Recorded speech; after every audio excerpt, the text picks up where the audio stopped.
पंकज के साथ मिलके किया मैंने आज रात को सारा सामान दुकान का सेट और फाइनली चॉकलेट डे पर चॉकलेट मिल गई। So welcome back to my mini blog. आज मेरे अंडे चांस का डे 65। तो सबसे पहले किया मैंने ब्रश करने के बाद देखा तो आज मौसम हो चुका था पूरा क्लाउडी क्लाउडी, काफी ज्यादा बादल थे आज। बट मैंने सोचा कि बारिश हो जाएगी, बट फिर भी आज बारिश नहीं हुई और उसके बाद चली गई थी मैं सीधा अपने खेत में, क्योंकि वहां से मुझे लानी थी मूलियां। जी हाँ, आज फिर से बनने वाले हैं मूलियों के परांठे। मम्मी डैडी आए थे रात को, जैसे मैंने बताया पिछले ब्लॉग में। सो परांठे वगैरह खिला के मैं सबको भेज चुकी थी और उसके बाद थी अब बारी मेरी परांठे खाने। तो सेवियां भी बनाई थी मैंने, परांठे साथ में लिया था दही। उसके बाद बैठ गई थी मैं अपना काम करने और बैठी थी मैं आज रूम में, क्योंकि बाहर इतनी ज्यादा धूप नहीं थी और मुझे लग रही थी बाहर ठंड, क्योंकि हवा भी चली हुई थी।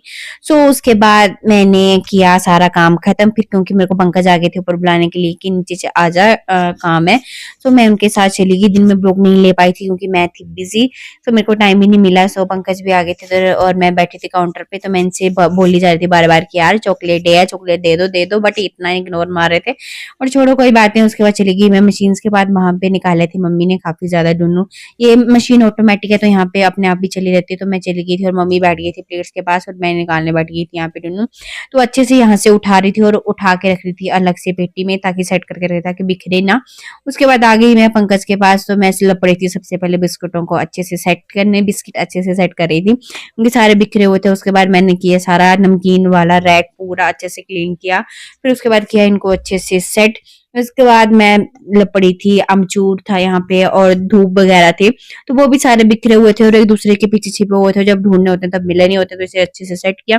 ये देखो ये वाला रैक मैंने कर दिया है अच्छी सी सेट। आप बताना कि कुछ मुझे और भी चेंजिंग करनी होगी तो मैं कर भी दूंगी इसमें, ठीक है। और उसके बाद देखो इतना नुकसान हो गया है, एक तो एक नुकसान कर देते हैं यहाँ पे और बताते भी नहीं है यार। देखो 5 किलो वाला सर्फ का पैकेट फाड़ के रख, अलग से छुपा के रख दिया था और फाइनली चॉकलेट डे पे मुझे पंकज ने चॉकलेट दे दी। और उसके बाद हम चले गए ऊपर और जैकू आ गए थे मेरे पास कि मेरे को भी रोटी दे दे। अभी हम खाना वगैरह खा के हो चुके थे फ्री और उसके बाद बैठ गए थे हम नागिन देखने के लिए, क्योंकि हमने 2 दिनों से नागिन नहीं देखा था क्योंकि हम सब बिजी थे। उसके बाद जैकू को फिर से दी मैंने रोटी और उसके बाद फिर से जैकू ने कर दिया, कोई ना कोई कांड करता ही रहता है। आज अंदर कुछ सामान रखा था वो बिखरा दिया। आज के लिए इतना ही, बाय बाय।